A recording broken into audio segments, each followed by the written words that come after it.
Harka fuunee alaamanaan sa'a namaan hunduma keessaniin jirra jirtu hordoftootaa fi kabajamtoota maatii chaanaal Abdii Ismaartii Tuub kan taatan hunduma keessan. Egaa akkuma baratame irratti viidiyoo biraatiin walitti deebinee jirra. Viidiyoon kun har'aa qabadheen isiniif dhiyaadhee jechuudha. Gaaffii keessan irratti hundaa'e waa'ee pilaastoorii. Namoota pilaastooriin keessan waa daawunlood isinii gochuu hin dandeenye.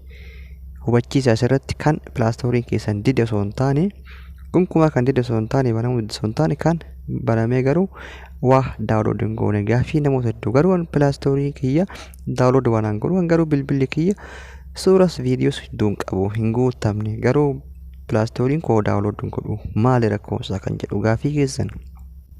Okey, kun baay'ee salphaadha. Baay'ee salphaadha. Isinitti agarsiisa jechuudha. Sana dura garuu namoonni reefu dhuftan chaanaala kiyya kanaaf haaraa taatan sabiskiraayib laayik gochuudhaan akka maatiitti dabalamtan isiniin jedha.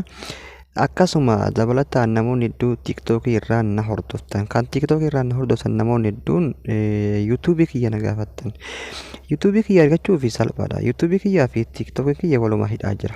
Kana jechuun al takka fakkeenyaa fi bakka mallattoo piroofaayilii tiiktookii kana yoo gattuqtan daayirektii kun asirratti liinkii isaanii jira. Bakkuma mallattoo kanaa jechuudha yuutuubii kana.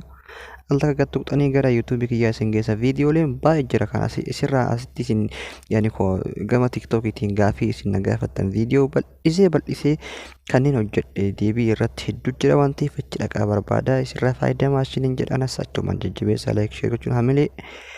Okey, isinitti hin dheeressu kallattii maammee gara barumsaatti isin dabarsa. Namoonni pilaastooriin keessan rakkoo akkana godhatte akkana bilbila keessan mataa irraa gad harkiftanii iddoo seetingii jedhu kan filattan. Garuu seetingileen kun bilbila irraa bilbilatti adda.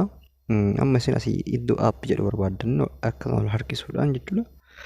Iddoo aappii kana tuutan garuu bilbiloota tokko irratti app manaajar jedha. App manaajar jedha bilbiloota hedduu irratti. Iddoo aappii kana erga filattanii ammas ol harkistanii Google Play Service barbaadan jechuudha. Dhiifama pilaastorii barbaadan jechuudha.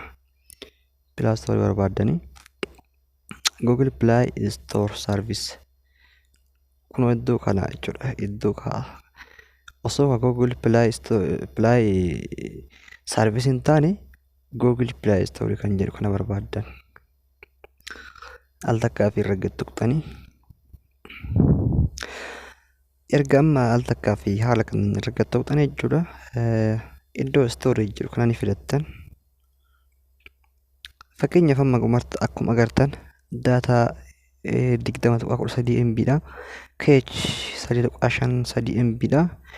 Kunni lachan wanta nan fayyan balfoota adda addaa okaa qoshaashaa kan jedhamu isa kana jechuudha.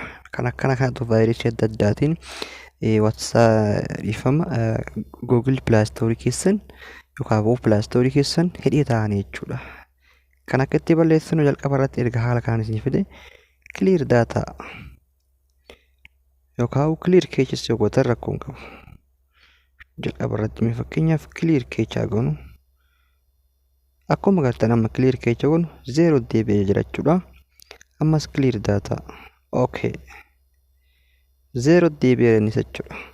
Haala amma agartan kanaan hundi isaaniitu nuus sirraa jira jechuudha. Takkatti of duubanii deebitan fakkeenyaaf itti deebinu jechuudha. Kun akkuma agartan haala kanaan sirreeffachuu hin dandeettan jechuudha. Akkasuma yoo karaa kanaan isin dide jechuudha. Google irra dhuftanii jechuudha.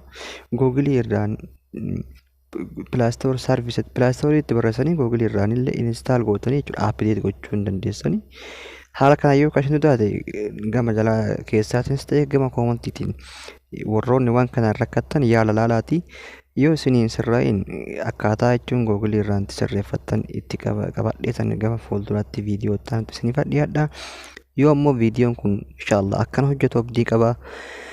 Akkasii viidiyoo biraatiin dhangalooti deemnutu nagaa jaalaaf tokkummaa rabbii bakkuma jirtanitti isiniif haa baatu. Obboleewwan ammoo osoo sabiskiraayibiin goonan gammaa dhaggeeffatu turtan sabiskiraayib godhaa maaliisti isaa obboleewwan walaa jajjabeessinu walaa hamileessinu anis irra caalaatti wanta kana olii qabadhee gad dhiyaadhuuf hamileen keessan murteessaadha waan ta'eef nagaa fi jaalala rabbii isiniif haa baay'atu bakkuma jirtanitti hunduma keessanuu.